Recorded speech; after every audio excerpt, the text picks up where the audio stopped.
주님께서 여러분과 함께 루카가 전한 거룩한 복음입니다.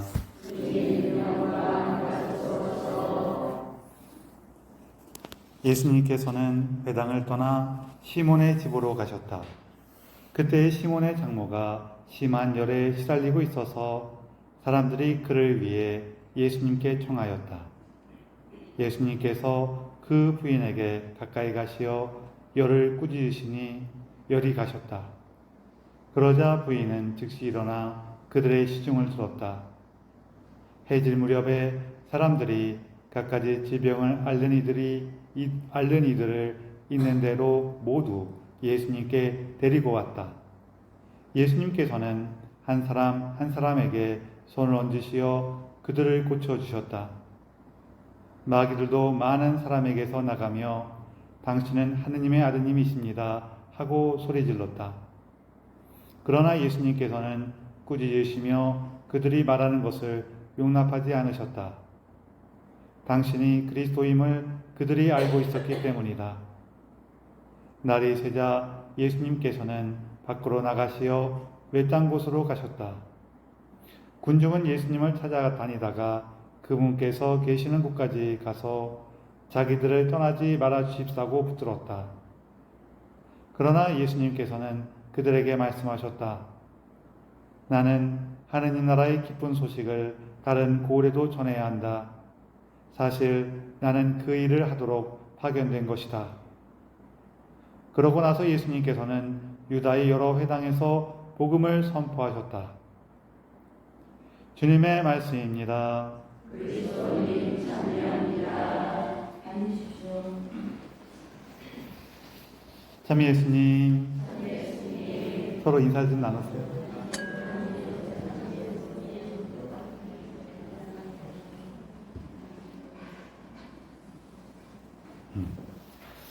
저기 우리가 신앙생활하고 있는 공동체는 로마 가톨릭 교회라고 해요. 로마 가톨릭 교회라고 하고, 여기 우리 형제들 중에는 동방정교회라는 그런 이름으로 부르는 이렇게 큰 교회들이, 여러 교회들이 있는데, 거기 보면은 동방교회에서는 신부님들도 결혼할 수 있어요, 없어요? 그거 아니라 그랬죠. 동방교회에서도 신부님들은 결혼 못 합니다. 결혼한 사람이 신부가 될 수 있는 거예요. 두 가지가 얼핏 들으면은 그게 뭐가 다른데요? 라고 생각할 수 있죠. 근데 이게 무슨 얘기냐면은 신부가 되기 전에 결혼한 사람도 신부가 될 수가 있어요. 근데 신부가 됐어. 그 다음엔 결혼할 수 있을까요? 없을까요? 없어요. 이 얘기하는 거예요. 신부도 결혼할 수 있다 그러면은 신부가 된 다음에도 자유롭게 결혼할 수 있어야 되죠. 근데 신부가 된 다음에는 결혼 못 해요. 신부가 되기 전의 상태를 그대로 지켜야 돼요. 그래서 한 가지 예를 들면 이런 게 있어요. 내가 신부가 되기 전에 결혼을 했어. 그 다음에 이제 정교회에 신부가 됐어요. 근데 안타깝게도 아내가 세상을 일찍 떠났어. 하나님께 불러가셨어. 그럼 재혼할 수 있을까요? 없을까요? 없어요. 왜? 신부가 된 상태니까 이미. 신부가 된 다음에는 그 상태를 지켜야 돼요. 그래서 부재 때 이제 부재가 됐을 때 이제 우리 지금 신학교에서 얘기를 해요. 자, 결혼할 사람들은 빨리 결혼하고 오라고. 왜? 신부가 되고 나면 어떻게 돼요? 이제 바꿀 수가 없기 때문에 부재 때 이미 지금까지 결혼 안 한 사람 중에서 앞으로 결혼할 것 같은 사람들 빨리 다 결혼하고 오라고 이렇게 시켜요. 그래서 이렇게 하는 이유는 왜 그럴까요? 왜 우리는 이렇게 하고 그 친구들은 그렇게 할까요? 오늘 우리 성인하고도 관계가 있고 오늘 복음하고도 조금 비슷한 내용이 나와요. 오늘 복음에 보면은 베드로 사도가 결혼했어요, 안 했어요? 했어요. 어떻게 알아요? 장모가 있잖아요. 장모가 있다는 얘기는 결혼했다는 거예요, 안 했다는 거예요? 결혼했다는 거예요. 그러니까 베드로 사도는 예수님을 만나기 전에 이미 결혼한 상태였어요. 그런데도 예수님께서 넌 결혼했으니까 안 돼, 그랬어요? 아니면은 그냥 부르셨어요? 부르셨죠. 반면에 아마도 요한 사도라든지 바울 사도 같은 경우에는 결혼을 안 했던 것 같아요. 왜? 예수님을 만났을 때 결혼한 상태였어요? 안 한 상태였어요? 안 한 상태였어요. 그렇기 때문에 그냥 그 상태로 마지막까지 살았던 것 같아요. 그러다 보니까 초기 교회 전승에서는 결혼한 사람도 신부가 될 수가 있을까요? 없을까요? 베드로 사도가 결혼했으니까 결혼한 사람도 신부가 될 수가 있었어요. 물론 결혼 안 한 사람은 신부가 된 이후에도 결혼 안 한 사람도 사는 거죠. 그래서 그 전승이 그대로 이어져서 동방교회로 계속 나간 거고, 동방교회는 그 전통을 계속 지키는 거고, 서방교회는 왜 결혼 안 한 사람들이 신부가 될까요? 좀 전에 제가 힌트를 드렸죠. 물론 원래부터 결혼 안 한 사람들이 신부 되는 거에 대해서 이렇게 많이 권하게 했어요. 더 그걸 많이 선호했다 그럴까요? 선호했다고 표현도 좀 그래. 하여간 그런 걸 많이 권장을 했어요. 신부 생활 하려고 보니까 결혼 안 한 게 훨씬 더 나아, 훨씬 더 좋아. 그런 얘기를 많이 했거든요. 실제로 그래요. 처자식이 딸리면은 여러 가지 어려움이 생길 수밖에 없어요. 그거는 결혼하신 분들도 잘 아실 거예요. 물론 저는 결혼 안 해봐갖고 잘 몰라요. 우리 신학생 때 아마 대학원 1학년 때 했던 그 수업 중에 하나가 뭐가 있었냐면은 다른 종교를 이렇게 방문해서 거기 예배에 참여해보고 이렇게 하는 게 있었거든요. 거기 종교회식에 참여해보는 이런 프로그램이 있었거든요. 저희도 어디 갔는데 이제 저희 말고 다른 팀에서 성공회를 갔어요. 성공회는 물론 동방교회는 아니지만 성공회 신부님들도 결혼하는 경우가 있죠.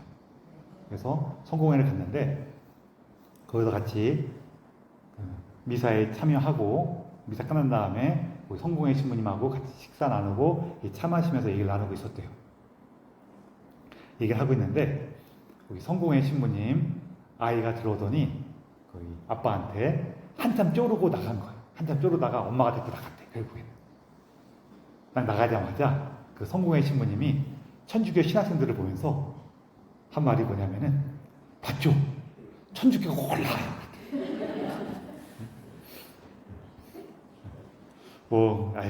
그렇긴 한데 그냥 웃으라고 한 얘기예요. 그분도 농담으로 이렇게 한 얘기일 거고. 자, 우리는 왜 그러냐면은 그렇게 사제로서 살아가는 데 있어 갖고 독신으로 사는 것이 훨씬 더 도움되는 부분이 많더라. 이런 경험이 있는 데다가 특히 오늘 그레고리오 교황님처럼 수도자였다가 이제 성직자로서, 사제로서, 주교로서, 교황님으로서 활동하신 분들이 있다 보니까 이분도 원래 수도자였거든요. 수도생활 하시다가 이제 사제가 되시고 교회에 불려와서 교회에 이제 여러 가지 업무를 하시다가 이제 교황님까지 되신 거예요. 그러다 보니까 이분들이 내가 살아보니까 이 성직자들은 다 수도자로서의 그런 삶을 함께 살아가는 것이 굉장히 유익합니다 라고 하셨던 거예요. 그래서 원래 이런 특히 본당에 나와 있는 신부님들은 수도자로서 똑같은 서약을 하진 않아요. 수자하고 이런 참고로 성직자하고 수자하고는 다른 거예요.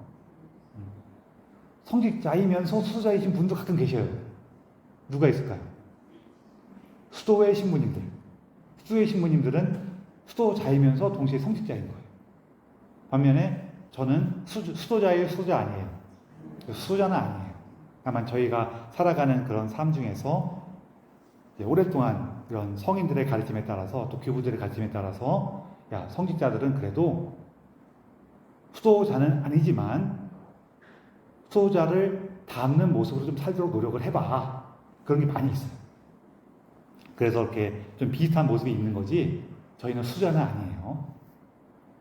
수호자는 수아님하고 수현님만 수호자예요. 좀 복잡하죠? 그래갖고 전에 어떤 신부님들이 그런 얘기를 했었대요. 저기 가끔씩 이제 교회에서 신부들한테 결혼하는 것을 허락하는 것이 어떻겠냐라는 그 얘기가 가끔 나와요. 가끔 얘기가 나오다가 이게 안 하는 게 나을 것 같아 하고 맨날 이렇게 넘어가는데 가끔 그런 얘기가 나오거든요.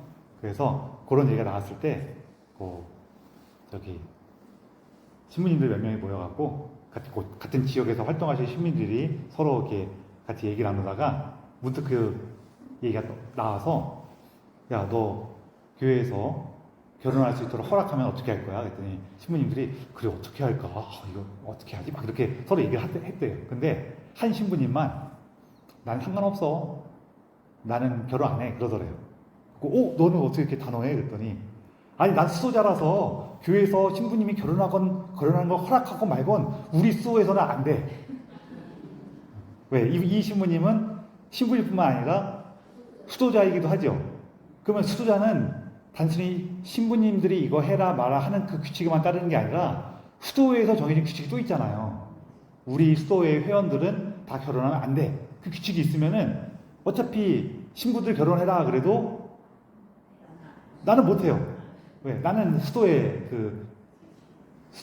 회원이니까. 수도회에 속해 있으니까. 그런 게 있어요. 신부님 결혼한 얘기를 이렇게 오래 얘기할 필요가 없는데 뭐 재미는 있죠? 감사합니다. 특히 오늘 우리가 기억하고 있는 그레고리오 교황님께서 말씀드렸던 것처럼 수도회 출신으로서 교황님이 되시면서 이 로마 가톨릭 교회의 성직자들은 그런 수도자로서의 표양을 따라서 결혼하지 않는 것이 좋겠습니다라고 계속 권하셨어요. 이 규칙으로 정해진 건 훨씬 후대 일이긴 한데 이 교황님이 거기에 대해 이제 강력한 영향력을 행사하신 거예요. 이처럼 여기 교황님은 우리 그리스도교 로마 가톨릭 교회 안에서 여러 가지 중요한 가르침을 남기셨고 그 가르침 안에서 우리가 하느님을 믿고 예수님을 따르고 성경을 이해하고 신앙생활을 하고 하는 걸 많이 했어요. 지금 말씀드린 것처럼 신부가 결혼하지 않는 걸 포함해갖고 여러 가지 영향을 많이 남기신 거예요. 우리 제일 흔하게 보는 게 성가대 보면은 그레고리안 성가에 써 있는 게 있죠. 그것도 바로 이 교황님의 이름을 딴 거예요. 그 모든 그레고리안 성가가 이 교황님이 만드신 건 아닌데 그 그레고리오 성가라는 그 규칙을 만드신 분이 이 교황님이에요. 이런 노래들을 우리 교회에서 불렀으면 좋겠습니다라고 처음 이렇게 만들었다기보다는 이렇게 정리를 하셨고 정리하신 걸 좀 더 가까울 것 같아요. 정리를 하시면서 그때부터 그런 노래의 형태와 규칙을 따르는 모든 노래들을 그레고리오 성가라고 부르게 된 거죠.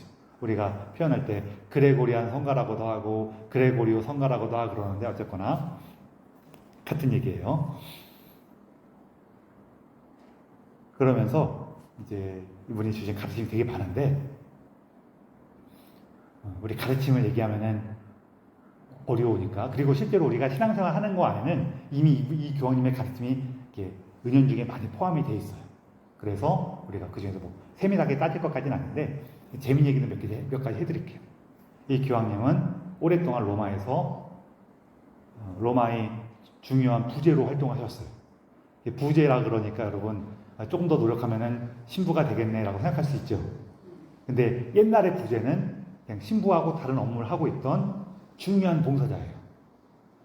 사실은 우리 성경적인 전통에 따르면은 신부가 먼저 있었을까요? 부제가 먼저 있었을까요?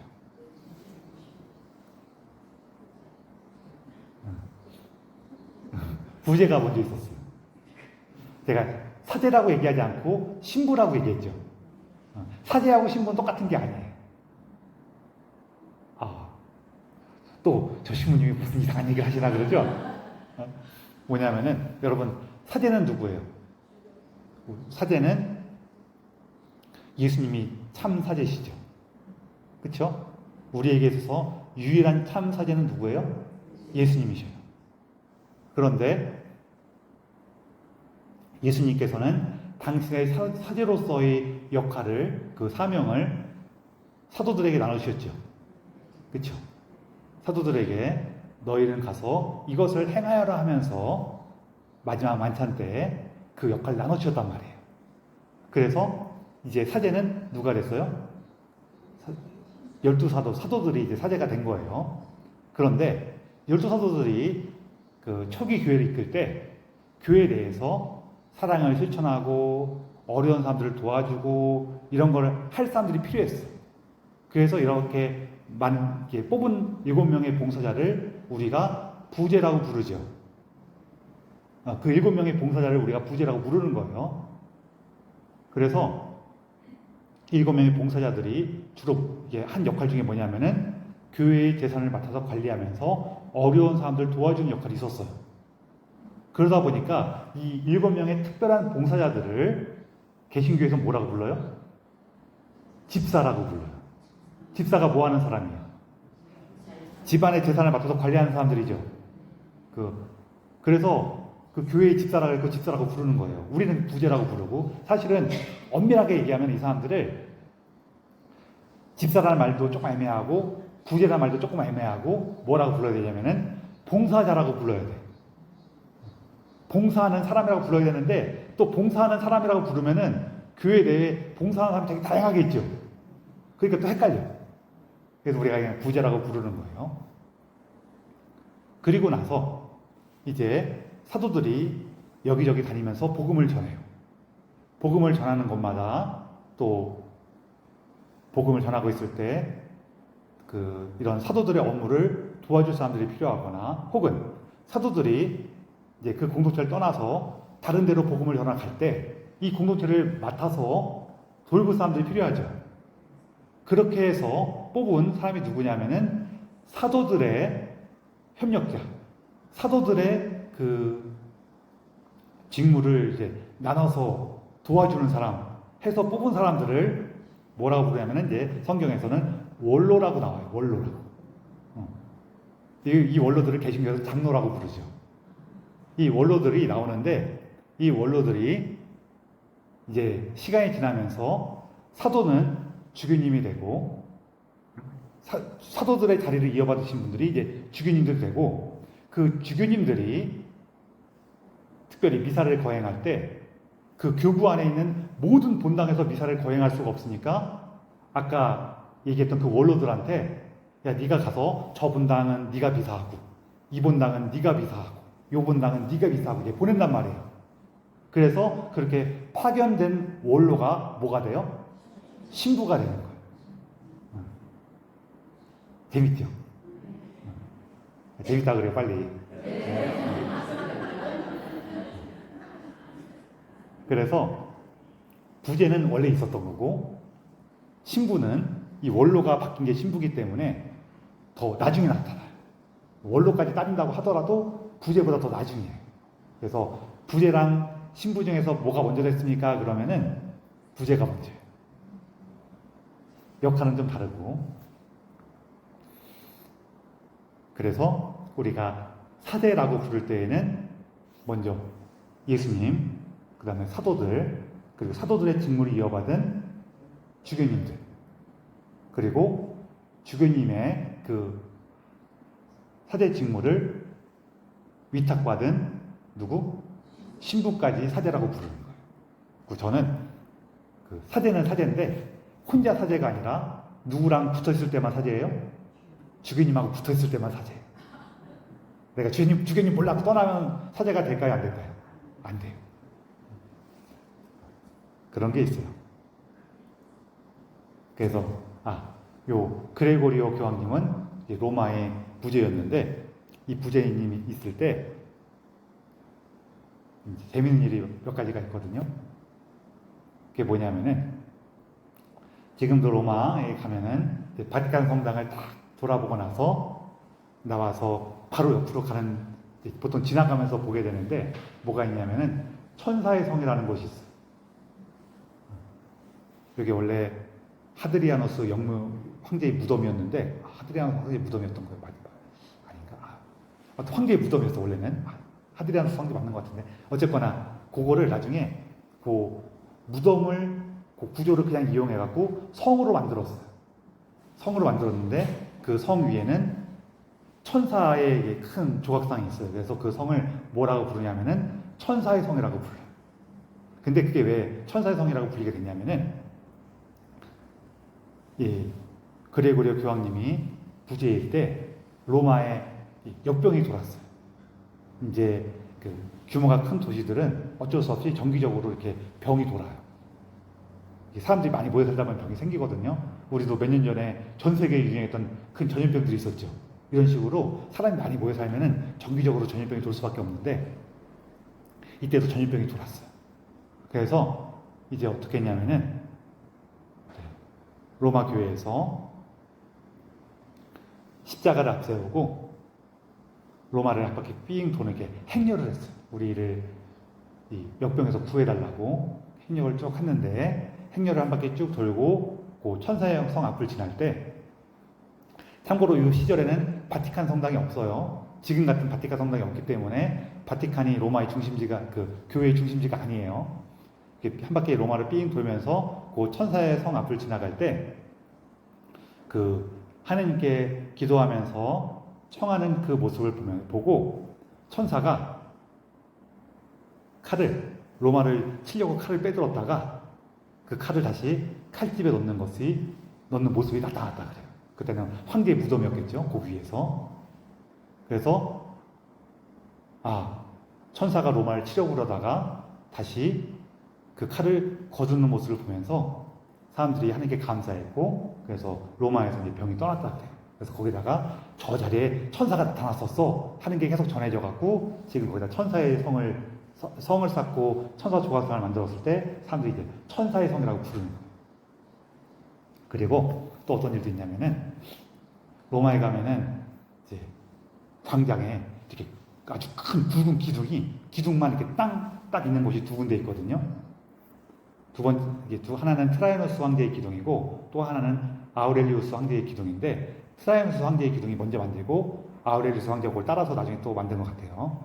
트라이누스 황제의 기둥은 뭐냐면은 아주 큰 기둥을 만들어 놓고 그 기둥에다가 이렇게 빙글빙글 돌아가면서 자기 업적을 쭉 새겨놨어요. 트라이누스 황제가 그런 기둥이 있었는데 그 기둥 아래 요 석실에는 그 트라이누스 황제의 이렇게 화장한 재가 들어있었다 그래요. 근데 나중에 옛날에 이제 로마를 쭉 정비하면서 그 석실에 있는 걸 꺼내갖고 이제 다 황제의 재니까 치우자 하면서 치우고 있는데 누가 그 재가 담겨있던 황제의 그 재가 담겨있던 그 하나를 떨어뜨렸대. 딱 깨지면서 재가 어떻게 돼요? 다 이렇게 흩어지는데 거기에 트라이아누스 황제의 혀가 남아있었대. 혀만 남아있었대. 혀만 남아갖고 막 얘기를 해주는 거예요. 그 혀바닥이. 뭐라고 얘기를 해주냐면은 옛날에 벌써 몇백 년 전이죠. 요 그레고리오 교황님 때부터 몇백 년 후니까 몇백 년 전에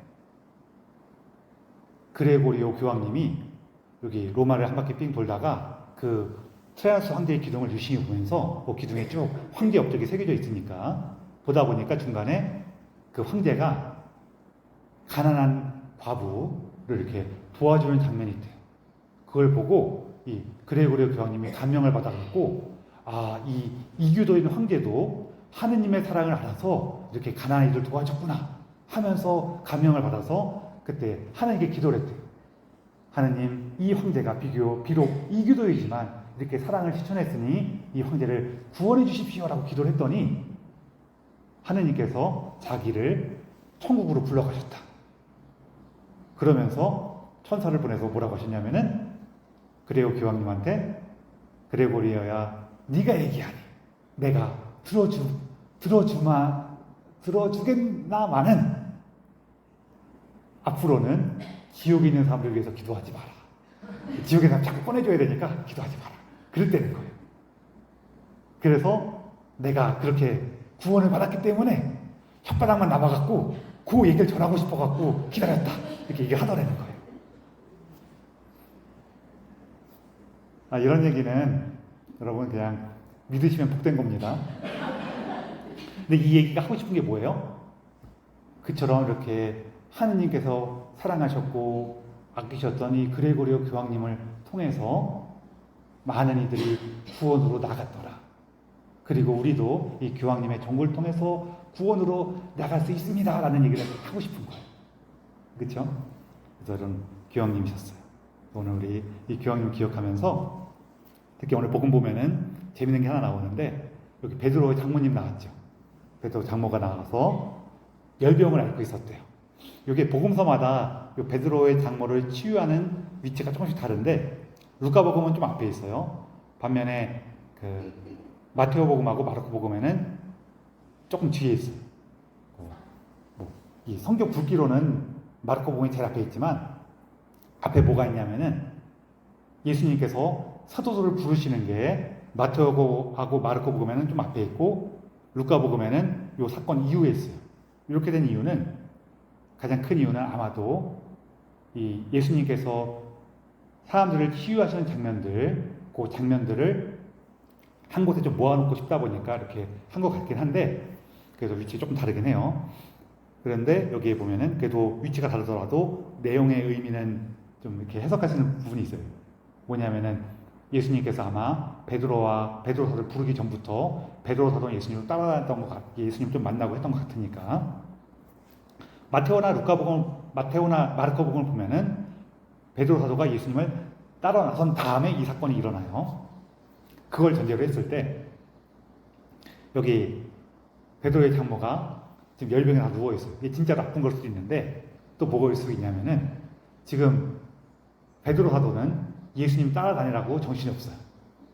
그러면은 자기 딸하고 전승에 가면은 손녀가 있다 그러는데 딸하고 손녀는 지금 가장이 나가갖고 집에도 안 들어와.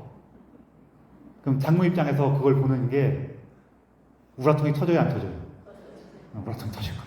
그 열이 난 거야. 화가 났어. 그래갖고 누워 있는데 예수님께서 오시죠. 예수님께서 오셔갖고 장모를 꾸짖을까요? 열을 꾸짖을까요? 열을 꾸짖어요. 우리 이거 기억해야 돼요. 내가 열이 난 이유, 내가 알아놓은 이유는 뭘까요? 예수님을 몰라서 그래요. 이게 무슨 얘기냐면은 우리가 살아가면서 무언가 내 삶이 꽉 막혀. 답답해. 움직일 수가 없어. 이유가 뭐예요? 예수님을 몰라서. 예수님께서 내 삶에 다가오시고 예수님께서 내 삶을 어디로 이끄시는지 내가 잘 모르니까. 혹은 그 앞에서 그래도 집에 들어와서 내 딸하고 우리 저 손녀를 먹여 살려야지 하는 우리 인간적인 욕심과 걱정에 짓눌려 있으면 그럼 사람이 열이 나요. 누가 바로 그 열병에서 이 두려움과 애착과 상처에서 나를 구원해 주실 거예요. 누가? 예수님이에요. 예수님께서 오셔서 나를 꾸짖으시는 게 아니라 나를 이렇게 묶어놓고 가둬놓는 그 두려움, 욕심, 애착, 상처들을 꾸짖고 치유해 주실 거예요. 그래서 우리가 예수님 만나게 되는 그 순간 어떻게 돼요? 뭐라고 써 있어요? 그러자 부인은 즉시 일어나 그들의 시중을 들었다. 봉사하게 돼요. 봉사한다는 건 뭐예요? 사랑을 전하는 거예요. 사랑을 실천하는 거예요. 예수님의 뜻 안에서. 그 뜻 안에서 사실 우리가 사랑은 여러 가지 사랑이 있거든요. 우리 사랑 많아요. 사랑 많은데 이 사랑에 항상 문제가 뭐예요? 사랑이 예수님 안에서 활동하는 게 아니라 나의 두려움과 애착과 상처 안에서 이 사랑이 움직여. 그럼 어떻게 돼요? 분명히 좋은 것 같았는데 열매를 맺지 못하고 이상한 걸 한단 말이에요. 그렇죠? 우리는 이거 살아오는 경험상 여러 가지를 경험을 했을 거예요. 그래서 곤란함을 겪다가 알아 눕는단 말이에요. 그때 예수님을 다시 만나고 예수님께서 다시 나를 일깨우시고 예수님께서 다시 나에게 힘을 주시면은 그때 어떻게 돼요? 그때야 비로소 제대로 된 봉사로, 올바른 봉사로 한 걸음 더 나아가게 돼요. 우리 삶에는 이게 계속 반복되죠. 그리고 예수님께서는 이 사람들을 치유하실 때 루카복음에서 더 많이 나타나는 표현인데 한 사람 한 사람에게 손을 얹으셔서 그들을 고쳐주셨어요. 다른 복음서에서는 종종 말씀으로 딱 고치시거든요. 그거는 어떤 걸 드러내는 거냐면은 예수님의 그 능력, 권위를 이렇게 더 강력하게 표현하는 것이고, 루카복음처럼 이렇게 한 사람 한 사람 손을 얹으셨다는 거는 이 두 가지가 이렇게 서로 다른 얘기가 아니라 그런 내용을 강조하기 위해서 하는 거고, 여기서는 예수님께서 우리 한 사람 한 사람의 삶에 다가오셔서 우리 한 사람 한 사람과 함께 해주셨다는 걸 더 강조하기 위해서 한 거예요. 그래서 우리가 예수님 안에서 치유를 얻고 새로운 사랑과 봉사로 나아가게 되죠. 그래서 사실은 우리가 살다 보면은 내가 예수님께 치유를 얻었구나, 내가 예수님의 사랑과 함께하고 있구나 라는 걸 언제 알아요? 봉사하고 있을 때. 내가 봉사하고 있는 걸 보니 예수님과 함께하고 있구나, 이런 알게 되는 경우가 많아요. 내가 예수님과 아무리 함께 있는 것 같아도 봉사를 못 하잖아요. 물론 봉사라는 건 굉장히 넓은 거라서 여러 가지 다양한 봉사가 있어요. 봉사를 못 하고 있으면은 아직 이게 내 안에서 잘 원활하게 이렇게 돌아가고 있지 않는 거예요. 그런 게 많이 있어요. 저도 지금 얘기하면서 막 찔리는데, 뭐가 찔리냐면은, 야, 네가 봉사를 제대로 하고 있다면은 강론을 벌써 끝냈어야지. 응? 그런 말 막 들어요. 말 잘 됐다. 제가 이렇게 강론할 때 여러분 사랑하는 마음이 있을까요, 없을까요? 있어요. 있는데, 이 얘기도 하고 싶은데라는 욕심도 있을까요, 없을까요? 그러니까 강론이 어떻게 돼요? 길어져요. 그런 게 있어요. 여러분이 사랑으로 이해해 주시리라 믿습니다. 감사합니다. 자, 그래서 우리가 봉사 나가기 때문에 오늘 그레고리오 교황님께서도 당신 자신을 뭐라고 칭하셨냐면은 그리스도의 종들의 종이라고 칭하셨어요. 왜냐하면은 우리가 예수님 만나면은 섬기는 자, 종이 되죠. 그런데 교황이라는 자리는 바로 그 예수님의 섬기는 자들을 또 섬기는 자가 돼야 돼. 그래서 교황님에 대한 여러 가지 칭호가 있는데 그 중에 그리스도의 종들의 종이라는 말은 이 그레고리오 교황님께서 가장 먼저 사용하셨고, 지금 교황님들까지도 계속 사용하고 있는 아주 중요한 칭호가 됐어요. 그래서 여러분 오늘 여기 그레고리오 교황님 우리 기억하면서 이 교황님 안에서 우리가 하느님의 사랑을 더 많이 만날 수 있기를 그 정보를 청하고, 그래서 그 은총의 열매인 봉사로 나아갈 수 있는 용기를 청하면서 이 비사를 봉헌합시다.